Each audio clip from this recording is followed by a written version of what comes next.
Judge Collin Matshitse detailed the gruesome torture that baby Daniel suffered during his short life.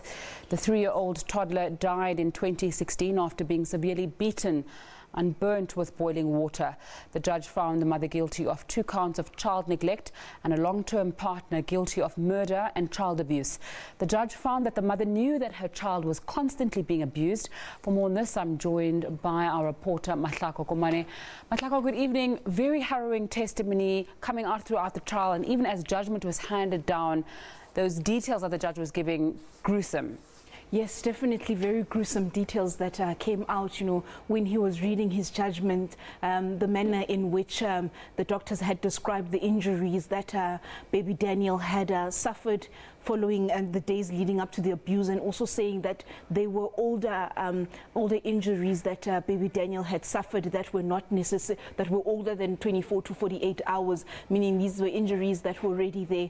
And one other thing that also really came out that he obviously highlighted in his judgment was there was an incident when the baby was taken to the Rahima Musa Hospital just down the road from us here in Auckland Park, and one of the doctors, after having examined this child, feeling that these are not the normal injuries of a child that had sustained from playing, be it the child had fallen off a bicycle or the child had fallen off a tree, and then going on to report the matter to social services and instructing social services to look into the matter. We know that a social worker had come in here and also said that she, at the end, after having done her assessment, saying that she could not find any cases of abuse. We know that that matter is also under investigations as things stand, because this was just a few weeks, if not months, before this child had horrifically died, was found with those particular injuries. And it was also quite interesting with the judge when he delivered his judgment, when he spoke about the mother's testimony, how she had said that she came back from work,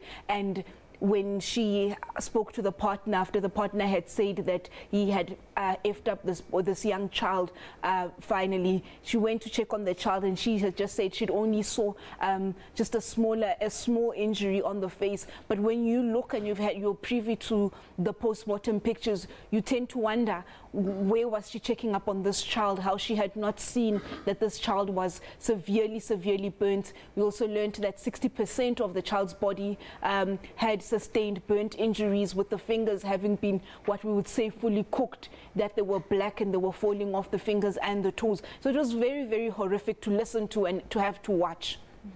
The judge said he should be careful. He spoke about being careful when using circumstantial evidence, but that was what was there, and that was used to convict the mother and her partner. Yes, he did mention that, but yes, at the end of the day, that was the evidence that he had to use. He relied quite heavily on the reports of medical authorities, what they had found.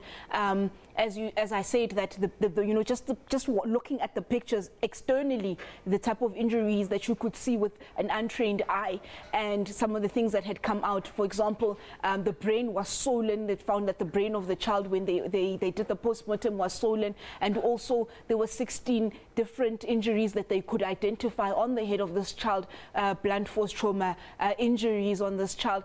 So you then tend to see what led the judge to come to his conclusion, obviously finding that the accused number 2, which is being the boyfriend of the mother, was indeed found to be guilty of the murder and the child abuse of baby Daniel, and the mother obviously convicted for neglect. We also found that the activists that were there, that the anti-abuse activists, saying that while they're quite happy with this judgment and they're quite happy with the finding of the judge, they were quite concerned that he wasn't as hard as they felt that he should have been on the mother, saying that this child was systematically killed. He just wasn't killed over the one incident, but the incident shows that this was quite systematic. Thanks so much for your time, Mahlako Komane, giving us an update on that baby Daniel case. Now, there have been 700